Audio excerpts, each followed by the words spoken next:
can see it here. Pretty much we blew the 10K and then we blew the 15. And I'm gonna just tell you guys pretty much what happened and like what we did wrong and what we're gonna do next time to improve and what I've been doing recently. Since I haven't been trading as much for the accounts currently, I'm gonna tell you guys what happened. Like what I did wrong was I had my model and I was trading it, but again, it's a lower time frame entry model, and I felt like I was just becoming a pattern trader. That's all it was. And if you want to know what the model is, it's on the other channel. It's the Advanced ICT Unicorn. Basically, look for an inversion with a breaker block. So we have a lower time frame sweep. We make that inverse fair value gap form, and then eventually we get a closure for the breaker, and then I enter. And on the lower time frame, it is promising. It very is promising, but it just lacks narrative. Same thing with the 22 model. It's a pattern. It's you look for a sweep, break of structure, fair value gap retracement entry. That's a pattern. If you don't have narrative, you won't have a higher strike rate. You won't have a high win rate. You won't win a lot of trades. And I was trading during a very low probability condition. As you can see here, we were started losing a lot during the end of March, and that was like going into the second quarter, and that's when the market started to chop around, and I was taking too many trades. I was forcing it. Like what I've been doing recently is I'm just trying to build a different skill set. Basically, I'm just trying to learn I'm trying to learn and get into different income streams, and because I feel like I was really just like so forced into trading like that. I wanted to make it my main priority, that it really just like I wanted it like so badly that I was too impulsive. I was rushing it too much. I was risking too much. It was just certain things that were just like wrong with me mentally, that I had to realize how to step away and like really evaluate what I was doing. And that's what I've been doing recently. I was like, all right, I'm trading, I'm over risking, being impulsive, I'm not framing narrative on my trades, and I'm going into the market too soon. Be more patient, but I'm not being patient. And then the third one, I was becoming a pattern trader. I was basically trading my model, and every time I seen it on the lower time frame, of course I'll try to have like a 15-minute time frame confluence, like a fair value gap, and then eventually we formed that model on the 1 minute. But again, like if the 4-hour and like daily aren't in alignment, then of course the trade isn't gonna work out. So that's kind of why I've been trying to I just been really just tapering from the sidelines, and I just been really trying to really evaluate how can I become a better trader. Honestly, as of right now, I don't really have that much capital risk, but that's kind of why I'm trying to learn something else. But of course, yeah, no, that's pretty much really it, guys. And I'm gonna show you guys the trades, really the ones that are, I already showed these. No, I didn't show these. I'm gonna show these right here, which is on the end of March. It's towards the end of March right here. So you can see we were just, in my opinion, I think this is the 15K. Even on the 15K, we're trading both, which is not good. So on the 10K here, you can see we're just trading very, very low probability conditions. So we had the standard deviations here. We had a sweep. We had the breaker block form. We entered. And again, we didn't really have an inversion. So this trade wasn't even viable. In the 5-minute, you can see on the 5-minute, it just wasn't even viable in the first place. And then on the 15-minute, we had one sell side imbalance, but on the 1 hour, we were supposed to have that inversion fair value gap form for even more confluence. You can see here we had another inverse form. We had sweep, inverse form, but we never really held it. That's the thing about these low probability conditions. And then eventually here we were just waking into it, and on the 4-hour we were retracing back into that big daily buy side imbalance. So then on the 21st, I think pretty much the same thing happened. So yeah, the same thing pretty much happened here on the 21st. Again, just trading those low probability conditions after a big range day like CPI, or it was FOMC. I mean, FOMC came in, big expansion. The volume's already dead. It's just me like missing the move, being emotional about missing the move, and then I'm just getting impatient and just trying to trade it after all that happened, and all the volume was sucked out already, or all the liquidity was sucked out, and the algorithm was just like chopping around waiting for Q2 or quarter 2 to start. And as you can see here, we had a 1 hour inversion fair value gap. We had a mitigation block, I should say, form inside of that fair value gap. And then eventually on the 5-minute, we had an inverse form, sweep, bunch of sweeps. But again, we aren't moving with speed. We're chopping around, very, very low probability conditions here. And that's kind of how, we started to get really heavy drawdown during the low probability conditions. Even here, right here, you can see it's like 1.5%. Again, just trading these very, very low probability conditions, sweep, inversion, fair value gap form. We didn't really have a breaker. Again, it's like the 3 PDA rule here was just broken multiple times. After that happens, you want to step away. You don't even want to be in the market. If you do, you want to trade a higher time frame, in my opinion. Especially if the market's chopping around, you want to be in a higher time frame. You don't want to be on the lower time frames. As you can see here, not really anything good right now here on the 5-minute. On the 15 is going to show a breaker, and then a inversion fair value gap that formed. We entered, and then eventually you can see we got stopped out, and then eventually we did form a mitigation block here inside of the inversion fair value gap to eventually try to form a breaker. But again, the breaker was eventually inside of a sell side imbalance. So this fair value gap, I think we should have had it right here, and then eventually you were bouncing off of some form of bullish PDA right here. I don't know which one. So yeah, the 1 hour we had a bullish PDA array. Again, just buy side liquidity. Again, just trading the higher time frame, I think a little bit more just having narrative, honestly. And then the lower time frames, I think we just get caught up on the lower time frames. Too tight of a stop loss at times, risking too much. Certain points, you know, we shouldn't be risking, in my opinion. And then eventually here on these are mainly April, so I'm gonna show you guys April's. So yeah, we started losing a lot during April. We lost. You see, after this day, we should have just stepped away, in my opinion. And again, I just wasn't really having good risk management, as you can see here. It just wasn't like, I wasn't using the lot size calculator. I was just over risking, over trading, doing so many things wrong. From now, like from I see it like a whole another month, I can see it that it just wasn't viable. It wasn't correct what I was doing. It was just being impulsive, being too emotionally attached to the trades and to the model, and like not really having a perspective and patience. And like I just wanted it so bad. I wanted to get funded. I was on phase 2, you know, on both of them. I wanted to get funded. I wanted to get the payout.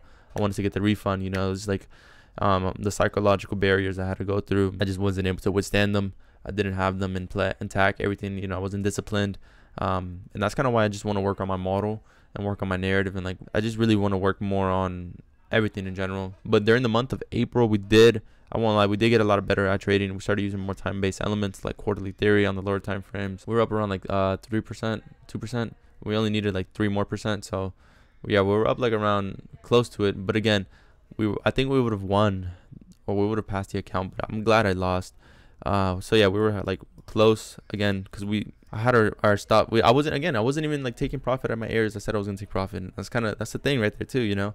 I said I was gonna take profit at these areas like before I was, and now I was just really trying to hit a home run. I was holding it till, you know, that one trade hit all my profit target, and that's where I went wrong. You know, that's the first step. Boom, because I basically would have passed the account in the first 2 trades around here with this one, and then eventually this one. And I'll just and for the month of May, as you can see, I haven't even taken any trades. As you've been really evaluating, I've been reading a lot more, as you can see here, reading a lot more, and I just been trying to learn other skills. In my opinion, I think is very viable. Yeah, I'm gonna work on my model, my playbook. I'm gonna reevaluate it, review it, and try to see what I can do better.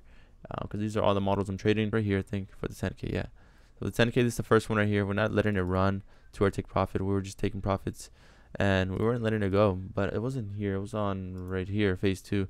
So right here, I remember. Right here. So this is where our take profit was supposed to be at, the 2 standard deviation basically. And I basically was trailing it all the way to this rejection block low, and I never got hit. Never got hit. And then I had to trail my stop right here. I got stopped out. And I got stopped out for what, a profit of 215, and it should have been around like 4% right there, and that should have been putting us up a lot more. And you know, just so it's proof, 204 right here, you can see March 14th, 9:05 a.m. and basically you can see here March 14th, 9:05, we took the trade around. This is Central Time, this is New York time, of course, so it's around the same time, and just 1 hour back. But yeah, and then eventually for the next one was around here, I think. Again, this just the next week, again, that would have been 4%. This one right here, again, this would have been at least, we tried to stop right here, this $30, basically like 0.3. This would have been an extra percent right here if we took it at this right here. This was the retracement leg. We used the retracement leg standard deviation, and this is where I was telling us take profit. We never took profit. We were trailing it to the moon because we saw this breaker block form right here, and we were like, all right, we're gonna hold it up here to the -2 and -3.4. But again, I just didn't need to do that. And again, here, this could have been another entry. As soon as we see the sweep inverse form, that could have been entry. Or even up here, if we see a higher time frame breaker form, this could have been our re-entry right there. But again, I was just fearful, I was scared, and then the market moved up so much higher. And then in the next week, 321, 322, you can see we were very angry, we were very disappointed in ourselves for doing that. And then eventually the market, you know, just eventually started to chop around. That's when we started to lose a lot. But again, just proof, you know, it's just proof. It goes to show psychology is very important. Your risk management is very important, and taking profit and following your discipline is very, very important. But again, here goes this day right here, 419. 419 was probably one of the worst days. I won't lie to you. So I don't even want to mark it out. You can see that in the 15K. Oh my goodness, it was all the way up here. All right. So yeah. All right. So we're trading in Q. This was a good trade. I won't lie. We had a sweep, inverse form. We had the breaker form. Then we entered, and then we went higher. And again, we're using quarterly theory, lower time frame examples of time-based elements. We're watching, seeing if we can take out quarter lows, quarter highs, and what stage we were at. So AMDX, XAMD, and just using it on the higher time frame too, or not the higher time frame, having the higher time frame as our confluence. Inverse form on the 5-minute here, 15-minute time frame here. We had an inverse form too, and then eventually we had a sell side imbalance form. So we were waiting for to see one side get respected and the other to get disrespected. And you can see the BISI got disrespected, and we were reaching for all the sell side down here, which eventually transpired. So the buys weren't really that viable. Again, just waiting on the 15-minute time frame. And I think we had a 12-hour SIBI. Yeah, we had a 12-hour sell side imbalance there. It's pretty weird, honestly, but the 4-hour had a multiple, so I had to be like, all right, hold on. There's one time frame that eventually had right there, waiting, just being more patient again. And then eventually here, this is where I started to lose. So again, lower time frame, we had an inverse sweep, and then eventually break a block form. We enter, boom, we got disrespected. We had it at the inversion low. We came and we got disrespected. Boom. 5-minute time frame, we had a sell side imbalance. We never really retraced into it until later on. And then on the 15-minute time frame, we had a BISI we're inside of it. You can see that just the wicks were doing the damage. I was getting hurt. Really hurt, honestly. And then again, here on the 15-minute time frame, we had a 15-minute BISI, but again, it just got disrespected. We were reaching for some form of balanced price range in here, or if not the sell side, I don't recall. But again, this 4-hour inversion, again, just take it to the 12-hour would have been a lot better. But again, I just didn't listen to it. So the higher the time frame, the more power it has. Always remember that. And then eventually here again, we're just forcing trades. You see the market was all the way up. It was basically, making that market make a buy model just to come down and retrace. But again, we're just being impulsive, entering when we shouldn't. And then eventually on the 5-minute, we had a 5-minute inversion parallel gap form. This should have been the entry. If not, waiting for the 15 or the 1 hour or the 15-minute one to form. Favor that because we had a 1-hour sell side imbalance and a 1-hour balanced price range. Reaching for the sell side, which ultimately we did. Again, just not forcing those trades. And then on this one right here was pretty bad too. So yeah, just forcing these trades, bro. Honestly, again, just not being disciplined, not following the higher time frame narrative, not being level headed. And this was the last. This is a demo trade. This is the last trade right here. It was a winner. But we did get stopped out because our maximum loss limit was reached, and our stop loss was all the way down here. But then eventually you can see we went up all the way. But we reached the maximum loss limit around here, and then eventually got stopped out. And then eventually the market went in our favor. We were letting the stop loss have a lot more breathing room, but again, even here, the stop loss should have been at the inversion, fair value gap, or the breaker block low, in my opinion, and we would have got stopped out either way because the trade is not viable. And that reason why is because we were inside a higher time frame PD array that is a bearish PD array, but we were inside a 4-hour BISI. We should have just waited. And then we were, inside of the 1-hour one, we're respecting it, hit the 1-hour SIBI. We didn't take out the 4-hour buy sell liquidity. And then the 15-minute, we had an inversion fair value gap form. So again, just being more patient, waiting for the higher time frame to give you more confluence, and that's something I'm going to be working on. Taking the summer months off to go learn something else and go do something else and probably go work or something and save some money up, and then probably be back during the month of September and trade it all out through December. So that's pretty much really it. I'll catch you guys later. Peace.